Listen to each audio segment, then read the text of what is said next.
Bismillahirrahmanirrahim. Assalamualaikum warahmatullahi wabarakatuh. Perkenalkan, nama saya Aldino dengan NIDN 1022019301 dengan NUPTK 645477172721300112. Saya merupakan dosen program studi pendidikan guru sekolah dasar Fakultas Keguruan dan Ilmu Pendidikan Universitas Muhammadiyah Muarobungo. Pada kesempatan kali ini, saya akan menyampaikan terkait deskripsi mata kuliah konsep dasar IPA lanjutan.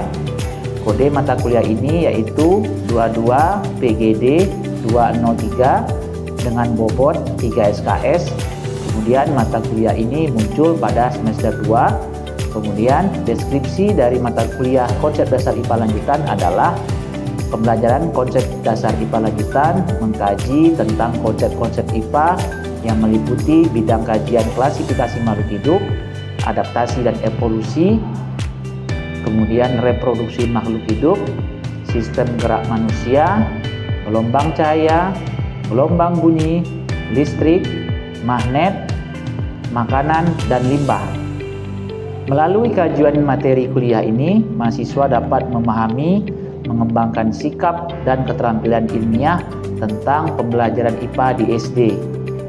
Sedangkan capaian pembelajaran dari mata kuliah konsep dasar IPA lanjutan ini adalah: yang pertama, mahasiswa mampu menjelaskan klasifikasi makhluk hidup. Yang kedua, mahasiswa mampu menjelaskan adaptasi dan evolusi. Yang ketiga, mahasiswa mampu menjelaskan reproduksi pada manusia, hewan, dan tumbuhan secara sederhana. Yang keempat, mahasiswa mampu menjelaskan sistem penggolongan darah manusia. Yang kelima, mahasiswa mampu menjelaskan sistem gerak manusia.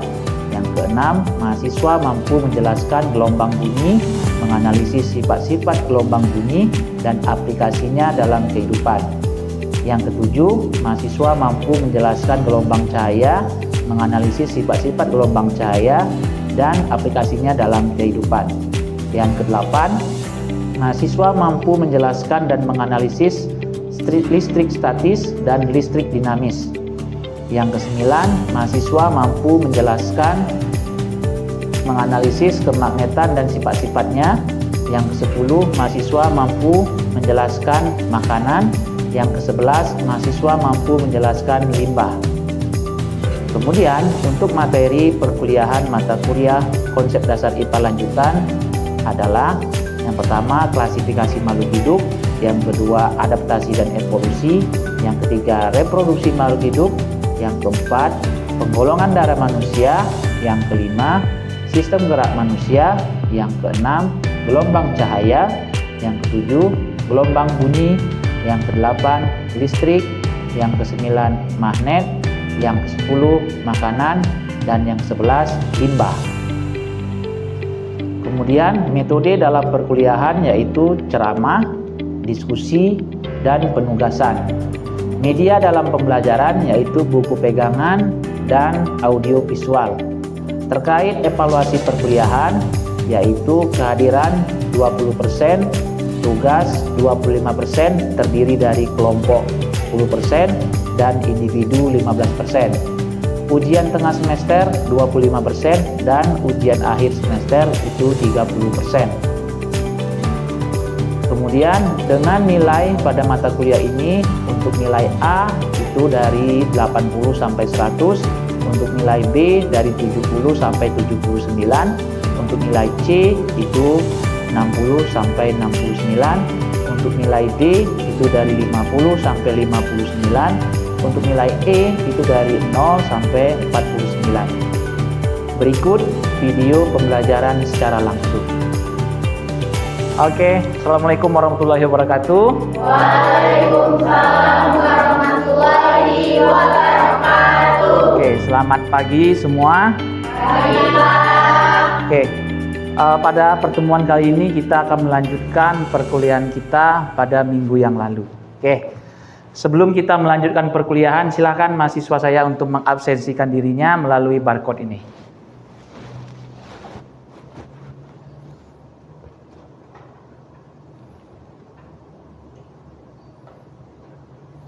Nanti di barcode di scan, nanti akan keluar namanya, silakan diisi hadir.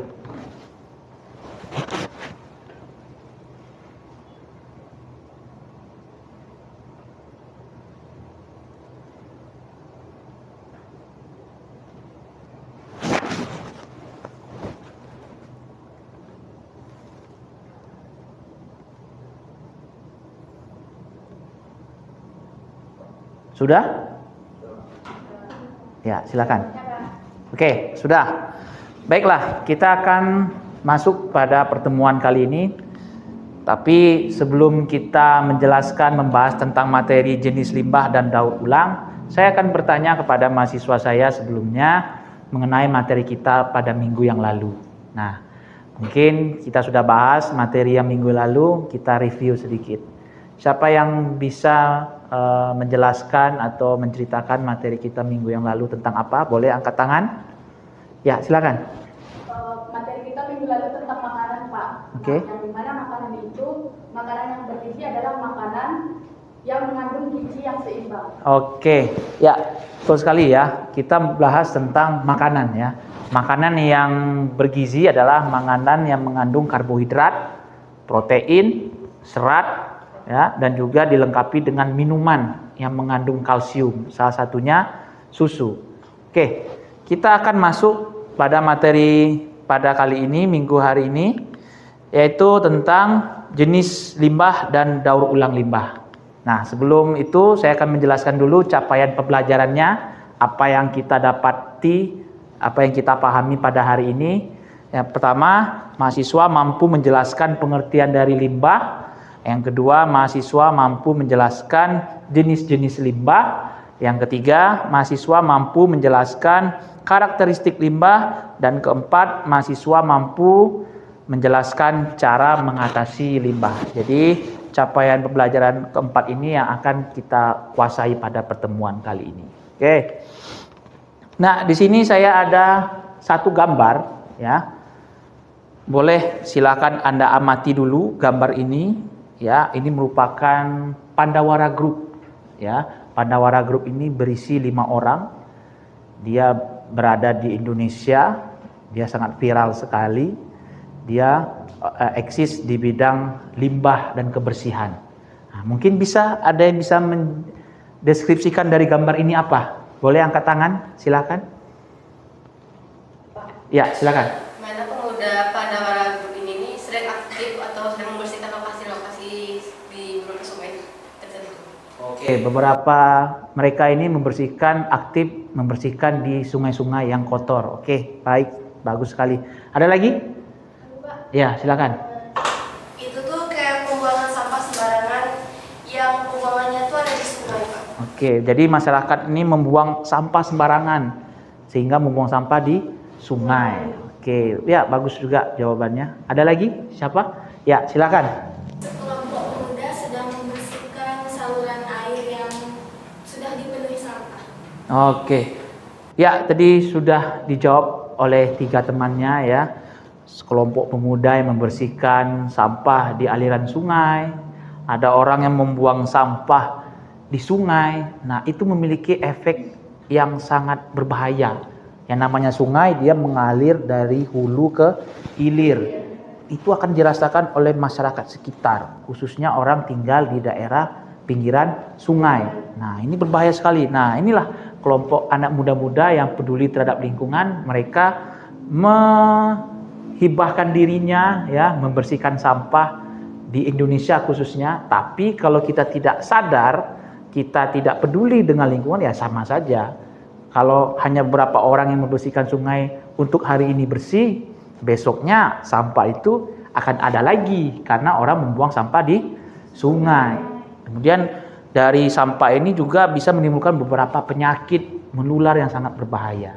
Oke, kita awali dari gambar ini. Tadi sudah dibantu oleh teman-temannya menjelaskan. Saya akan masuk tentang limbah. Ya, pengertian dari limbah itu adalah buangan. Ya, yang namanya buangan artinya tidak dipakai kembali. Nah, buangan ini bisa berasal dari rumah tangga, rumah industri, PT-PT, kemudian yang berkecimpung di dalam kegiatan-kegiatan ekonomi, ya. Salah satunya kalau rumah tangga itu sampah apa ya? Sampah plastik, sampah makanan, kemudian air cucian baju, cucian piring, itu semua adalah limbah. Nah, kehadirannya itu sangat tidak dikehendaki oleh lingkungan.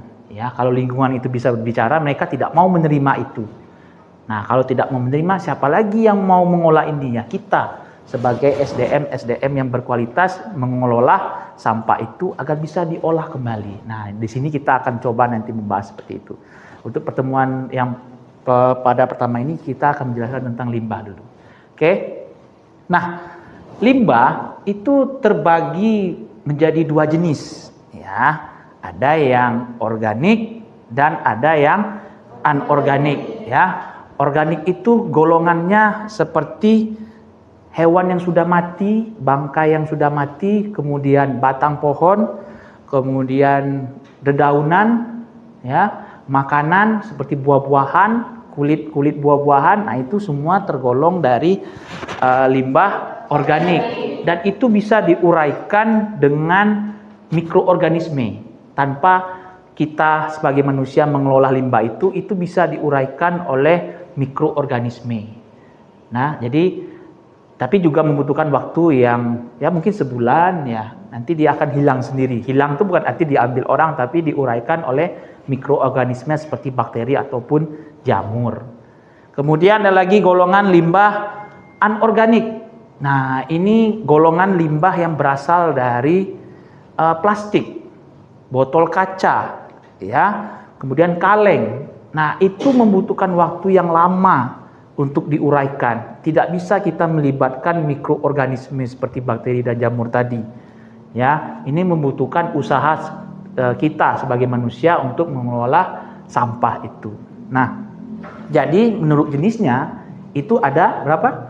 Dua. Ada anorganik dan organik, ya. Jadi ini golongan sampahnya.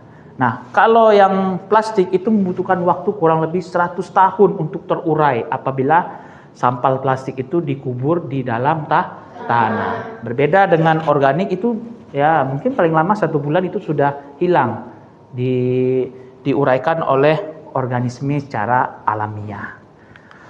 Oke, nah ini contoh tadi ya, gambar-gambarnya. Kalau limbah ada yang organik dan ini anorganik. Organik itu buah-buahan yang sudah membusuk, kemudian ada dedaunan, ya, ranting-ranting pohon. Nah, itu tergolong dari sampah organik. Nah, kalau anorganik ya seperti itu, ada plastik, kantong plastik, ya, kemudian bungkus-bungkusan yang berbahan menjadi plastik. Nah, ini contoh gambar-gambarnya. Nah, kemudian setelah jenisnya, ini ada berdasarkan strukturnya. Strukturnya ini bentuknya. Ada limbah itu dibagi dari ada yang padat, ada yang cair, ada yang gas.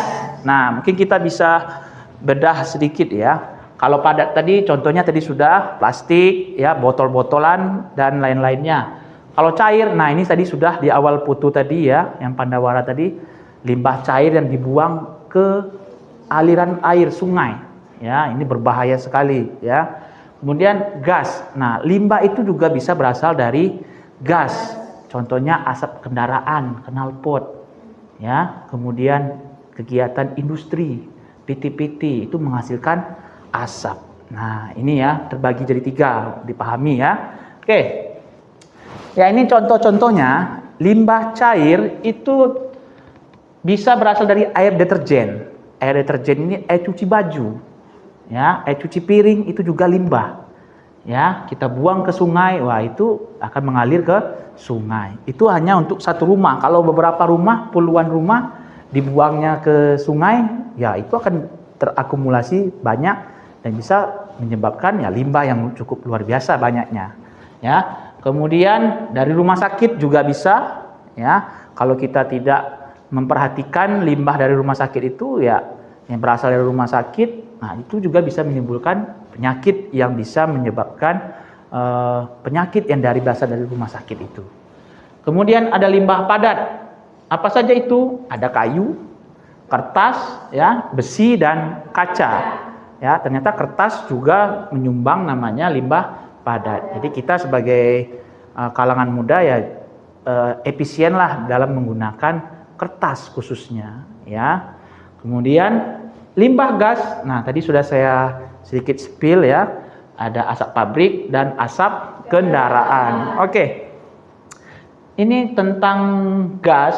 Ini saya contohkan sedikit ya. Kita berada di wilayah Sumatera, di Provinsi Jambi. Kita diapit oleh 2 kabupaten, Sumatera Selatan, Palembang, dan Kabupaten Riau. Ya. Nah, pernah kejadian ya, sering terjadi di Riau ataupun di Palembang, mereka melakukan pembakaran lahan, membuka lahan dengan cara dibakar. Itu cara yang paling mudah. Tapi efek sampingnya menghasilkan asap. Asap itu tidak diam saja kalau di udara, dia akan bergerak mengikuti angin ya. Semakin panas udara, semakin cepat pula persebaran asapnya. Jadi pernah kita libur seminggu, 2 minggu karena kita dapat asap dari kabupaten lain, di mana kita tidak ada membakar, kita yang tidak membakar tapi kita yang kena. Nah, karena kegiatan dari kabupaten yang lain. Nah, itu merugikan ya. Kalau asap ini juga bisa menyebabkan penyakit ISPA, infeksi saluran pernapasan. Nah, ini berbahaya. Makanya kalau sudah kita kena asap, diwajibkan tidak boleh keluar rumah. Kalaupun keluar rumah kita menggunakan masker. Ya, itu tepat sekali ya. Mudah-mudahan kita peduli terhadap lingkungan dan tidak menyumbang asap ke udara lagi. Oke. Kemudian limbah dari rumah sakit. Nah, ini ada gambarnya ya. Airnya berbeda warnanya. Di rumah sakit itu banyak sekali orang yang sakit, terinfeksi bakteri, terinfeksi virus, membuang limbahnya ke sungai. Wah, itu virus itu tetap ada di sungai. Dan masyarakat di sekitar menggunakan air itu, otomatis dia akan terkena ya, tanpa dia sadari dia terkena secara langsung. Makanya di rumah sakit itu harus diperhatikan sekali limbahnya. Tidak boleh langsung dibuang sembarangan, harus diolah sedemikian rupa dengan cara apa yang bisa digunakan oleh rumah sakit ya. Oke. Selanjutnya limbah besi ya. Limbah besi ini berasal dari bengkel. Ya, bengkel yang sudah memotong besi yang tidak digunakan tuh mungkin berupa potongan kecil-kecil. Nah, itu tidak digunakan, itu dibuang oleh masyarakat itu. Bisa ditanam. Ya, ditanam pun tidak akan terurai. Ya. Nah, itu harus bisa kita pikirkan secara langsung bagaimana limbah besi ya dengan skala besar ya. Kalau skala kecil ya mungkin tidak terasa, tapi kalau besar PT ya menggunakan besi dipotong-potong, besi yang tidak dipakai dibuang. Nah, itu merupakan suatu permasalahan yang luar biasa cukup permasalahannya. Nah, tadi sudah saya jelaskan juga tentang limbah ya. Tercemarnya udara dan oleh beberapa partikulat zat yang berwujud gas. Dia ini nggak nampak ya, tapi bisa menyerang sistem pernapasan, khususnya di paru-paru ya. Kemudian contohnya itu ada asap pabrik ya, asap kendaraan. Nah, kita juga menyumbang asap melalui kendaraan motor kita ataupun mobil ya. Kemudian dilepaskan ke udara bisa menyebabkan menurunnya kualitas udara dan dapat menyebar ke tempat yang lain. Tadi sudah saya contohkan tadi ya, yang kita tidak melakukan pembakaran karena kita berada di sebelah provinsi yang melakukan kegiatan itu, kita merasakannya juga. Kita juga ikut dirugikan ya. Jadi tolonglah kita sebagai masyarakat yang sudah tahu tentang bahayanya gas tadi ya, tolonglah coba kita cara lain untuk membuka lahan selain untuk membakar tadi. Nah, kemudian proses pemanfaatan limbah. Nah, kita udah masuk nih cara pemanfaatan limbah. Ya, ada yang bisa didaur ulang dan ada yang tanpa didaur ulang. Tidak perlu kita daur ulang, dia bisa pengelolaan sendiri. Nah, kita masuk ke daur ulang.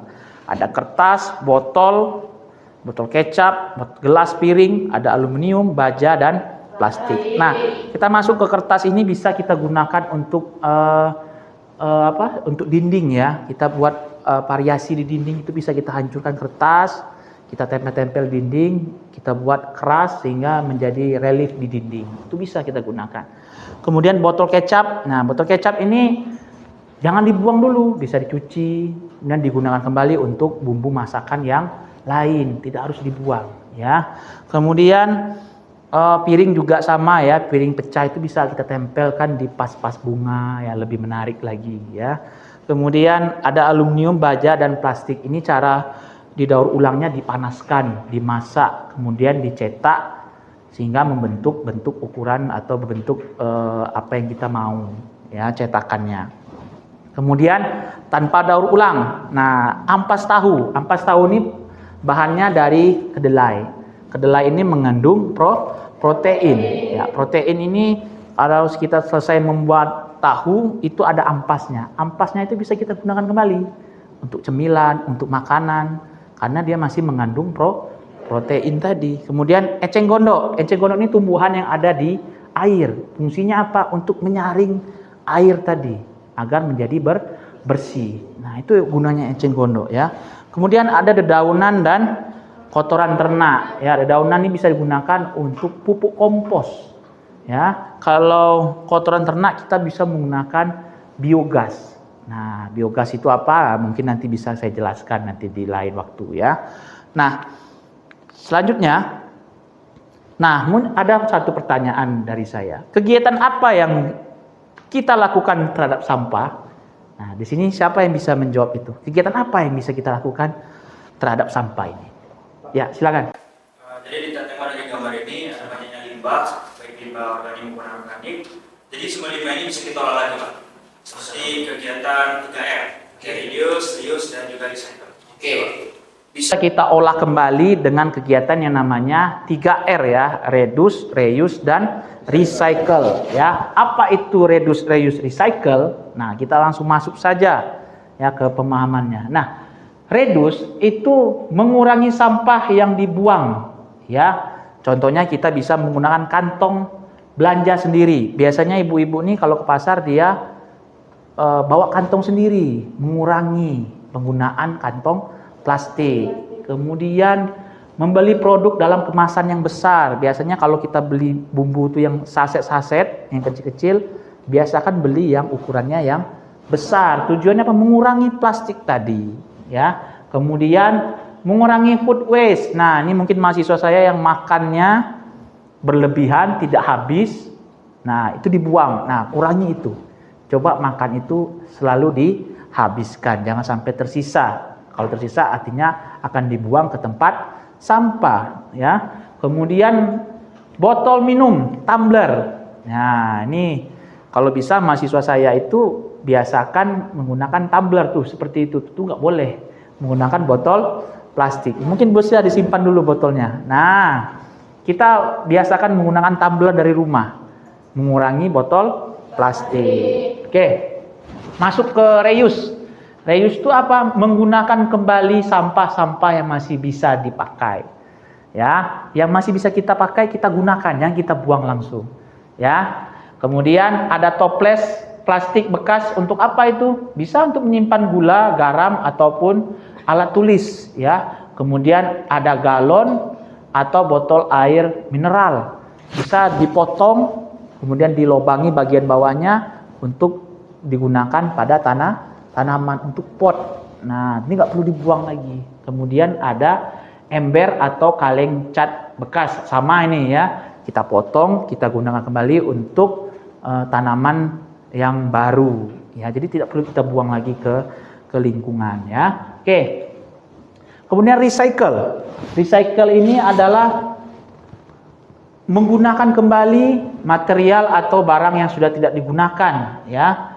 Memilah sampah dari rumah, bisa Anda pisahkan mana yang tergolong organik dan tergolong anorganik. Kita pisahkan dulu sehingga orang sampah nanti atau kita bisa memilah mana ini sampah organik, mana sampah anorganik. Kemudian membuat kompos sederhana, ya, berasal dari sisa sayur dan buah. kita gunakan, kita kumpulkan sayur-sayuran, kita gunakan untuk pupuk bagi tanaman, ya. Nah, selanjutnya, mungkin ada pertanyaan di sini? Pak, Ya, silakan. izin bertanya Pak, Ya. apa itu biogas Pak? Nah, tadi sudah saya bahas apa itu biogas. Nah, mungkin ditanya oleh temannya. Sebelum saya jawab, ada yang bisa menjawab biogas? Ya, silakan. Biogas adalah sumber gas yang berasal dari kotoran hewan, Pak. Oke, tepat sekali ya. Biogas itu adalah gas yang berasal dari kotoran hewan. Jadi kotoran hewan itu yang awalnya tidak terpakai kita gabungkan, terakumulasi di satu tempat, nanti dia akan keluar namanya gas metana. Gas metana itu sangat sensitif dengan kehadiran api.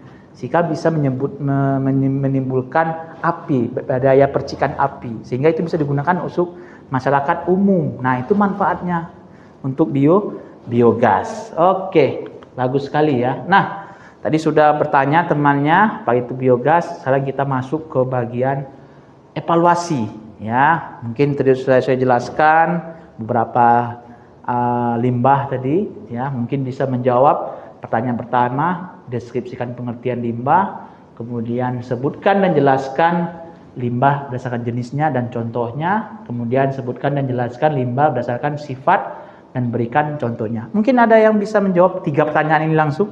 Silakan. Ada? Dari 3 pertanyaan ini yang menjawab? Adakah? Ada? 3 pertanyaan ini? Siapa yang bisa menjawab? Ya, silakan. Oke, izinkan saya untuk menjawab pertanyaan evaluasi yang telah Bapak sampaikan. Yang pertama itu ada deskripsikan pengertian limbah. Nah, pengertian limbah itu adalah sisa atau buangan atau material sisa yang dihasilkan dari suatu proses produksi, baik dari kegiatan industri domestik seperti yang disebut itu berasal dari rumah tangga, dan juga komersial maupun aktivitas manusia lainnya. Nah, yang kedua itu ada sebut dan jelaskan limbah berdasarkan jenisnya, berilah contohnya. Nah, yang saya tahu itu, yang pertama organik. Organik contohnya dan organik, dan anorganik itu contohnya hewan yang sudah mati dan tumbuhan yang sudah mati. Sedangkan anorganik itu seperti sampah plastik yang seperti botol kaca yang telah Bapak sampaikan tadi. Dan juga ada yang ketiga itu sebut dan jelaskan limbah berdasarkan sifatnya. Nah, itu tuh ada 3 sifatnya Pak yang telah Bapak sampaikan tadi, yaitu yang pertama ada padat seperti botol kaca dan plastik, dan juga ada cair. Nah, itu seperti air deterjen Pak. Dan juga yang ketiga itu gas seperti asap knalpot dan juga asap-asap pabrik PT-PT Pak. Iya. Terima kasih ya sudah bisa menjawab dari 3 pertanyaan tadi ya. Pengertian dari limbah, sesuatu yang tidak digunakan, kemudian limbah berdasarkan jenisnya, ada yang organik dan anorganik, kemudian ada juga limbah berdasarkan sifatnya, ada yang padat, cair dan gas. Sudah bagus sekali menjawab itu ya. Kita masuk ke dalam kesimpulan. Siapa yang bisa menyimpulkan perkuliahan kita pada pagi hari ini? Siapa? Ya, silakan.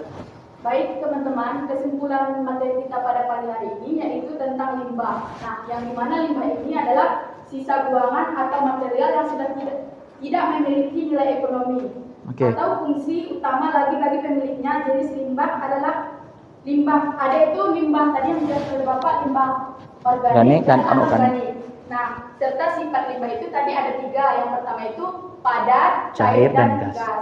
Terima kasih.